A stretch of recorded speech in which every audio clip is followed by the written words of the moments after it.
I found a note that was nailed on a tree in my front yard, and I don't know how to explain it. Here's the note. I saw you earlier today. It's your birthday, yet you didn't even notice me. But that's typical these days. Your skin was looking healthy, and your eyes, they were so beautiful today. You've changed so much. I remember how different you used to look when you were younger. It was 4 years ago when I saw you for the first time. I was sitting at my desk with my head down, listening to the teacher taking roll call for the class. The teacher called out a name that I didn't recognize, and a voice responded behind me. I thought there might be a new student, but the teacher didn't acknowledge it and called out more names. When I turned my head to see where the voice had come from, I saw you, a pale, thin figure with red eyes sitting in a seat that should have been empty. I saw fireflies flying around you, dozens of them, never straying far from you. They seemed to go through you and come out through your skin, like you were some sort of mist to them. Can you believe that I thought you were a ghost? No one else seemed to acknowledge your presence. Class after class, nobody noticed you, and you never moved. My classmates laughed, dozed off, and you just sat there. And yet, nothing happened. Teachers came and went, but you were always there. Every time the bell rang for recess, the other kids left, but you didn't move. You just kept on sitting there. One day, we were alone together in the classroom when the recess bell rang. You stood up and pulled a chair from the desk next to you to face your own desk. You turned your head to me and spoke. Well, you're slow today. Come on, ask me your questions. I don't know why I didn't scream and run away at that moment. Maybe it would have been better for me in the long run, but I have no idea.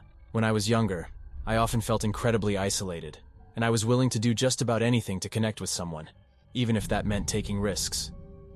I remember one instance where I approached someone who was unlike anyone else I had ever met, appearing to be covered in fireflies.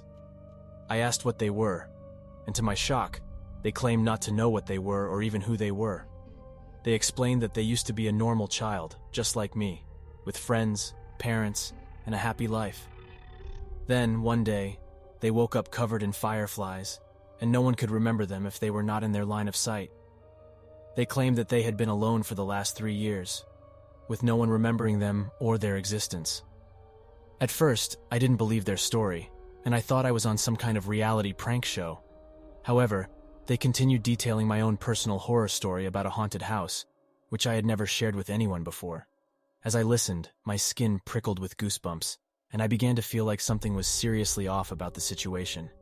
Despite my fears and doubts, I felt compelled to share the story with them anyways, and I did. It was an experience that I will never forget, and even now, it still leaves me feeling shaken. As I read your story, I can feel the intensity of the emotions you went through during that experience.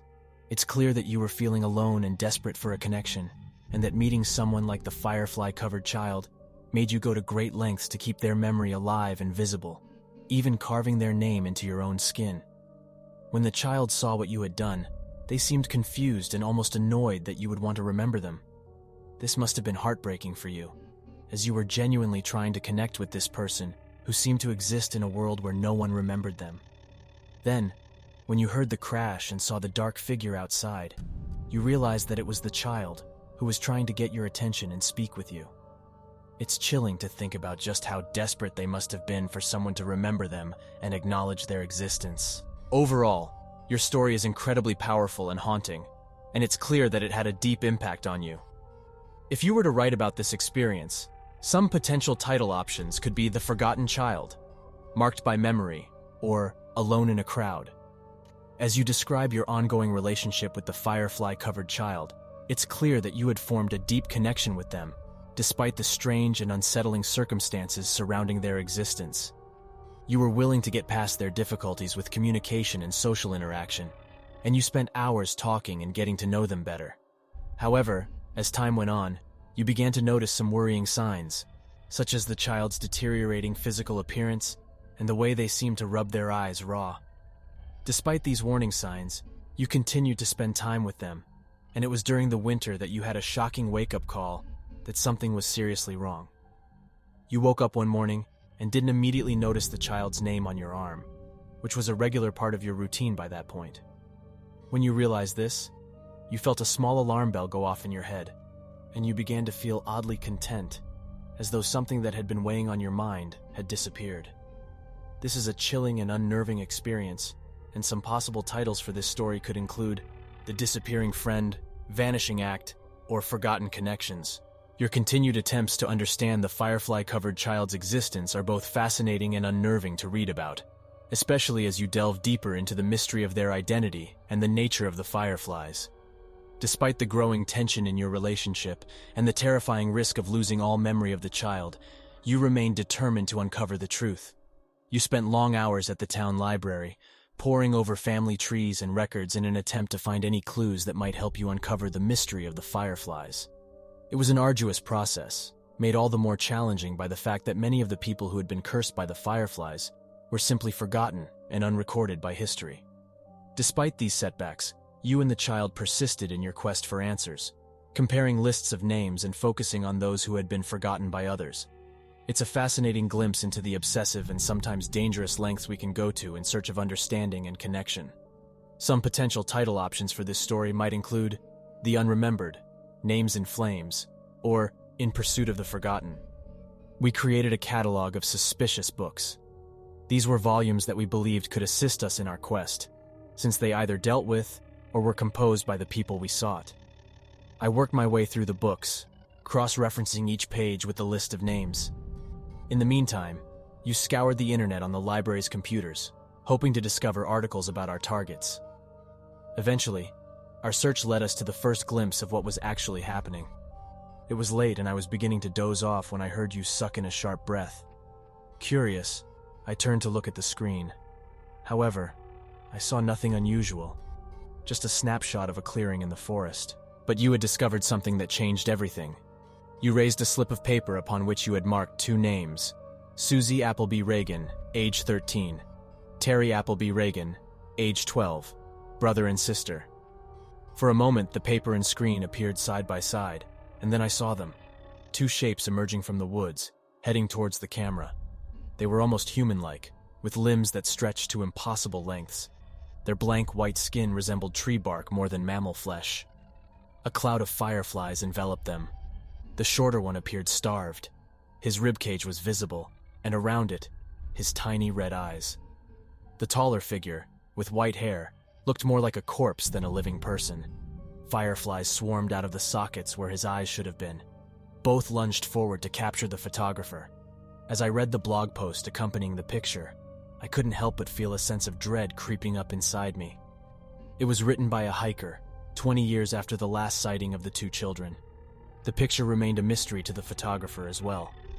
He had been wanting to visit the forest for some time, but couldn't recall ever going there. The image had simply appeared on his camera one day, without explanation. I glanced at your face and shuddered. What would become of you once my scar had faded? Would you turn into a walking horror that I would forget as soon as I caught a glimpse? From that moment on, we moved through our reading list at a breakneck pace. Perhaps we should have taken things slower, but every book, every website left untouched, seemed to hold the promise of hope. Those that we did finish and toss aside left us with nothing but the image of the clearing in the woods as our future. And we tossed aside a lot of books. It wasn't until I stumbled upon Joey's journal that I found anything truly unsettling.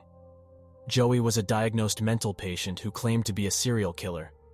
Tragically, the police discovered that his supposed victims had never existed. He was dismissed as an attention seeker and locked away in an asylum. But in his journal, Joey detailed how he carried out his crimes. He knew things, bizarre and disturbing things that no one else seemed to know. He wrote of strange creatures that lived in the woods, with the fireflies being his favorites. I won't go into detail about how Joey summoned these entities. It's enough to know that they were not actual fireflies, and hearing about it fills me with a sense of unease. Joey would begin his ritual by taking any child he pleased, either in the dead of night or in broad daylight. He would bring them to his home and lock them in a special room, where the fireflies would latch onto them. And with that, the children would disappear from the world, with nobody searching for them anymore. Not the police, not their parents, no one. As I continued reading Joey's journal, the horror within its pages continued to escalate. Having taken the child to his home, he would subject them to unimaginable torture, disposing of them when he grew bored.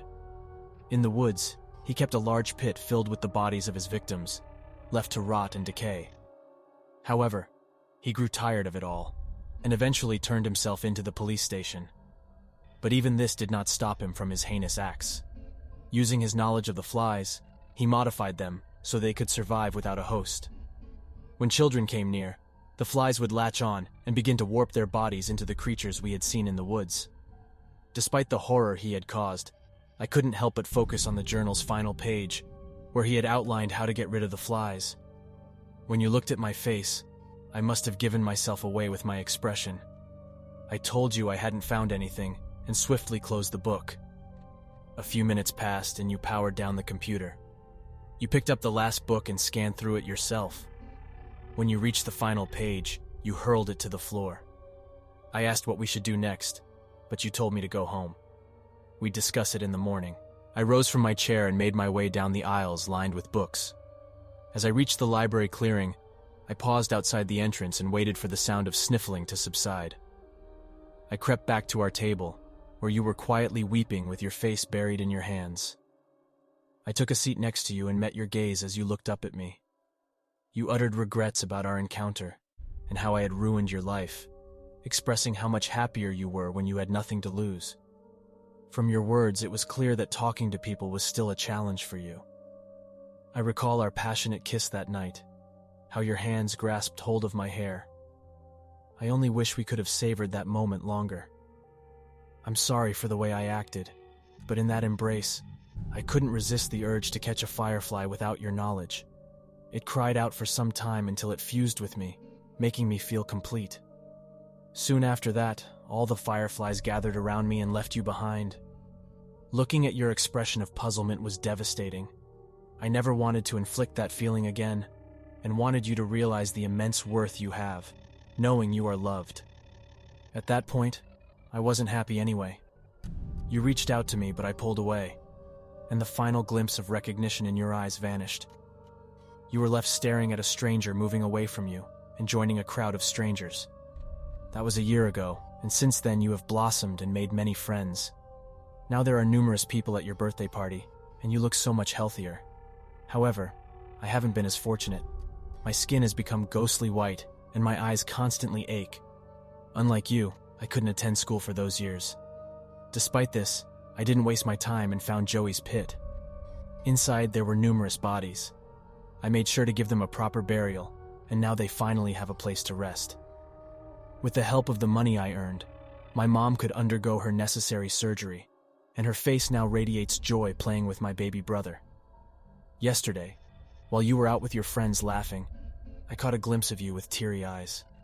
Sometimes, especially during my depressive episodes, I feel alone, even when surrounded by friends. There are instances when I've ended up with a knife in my hand and my wrists bleeding in a bathtub. However, I realized that I wasn't just cutting my wrists. The cuts formed a specific name.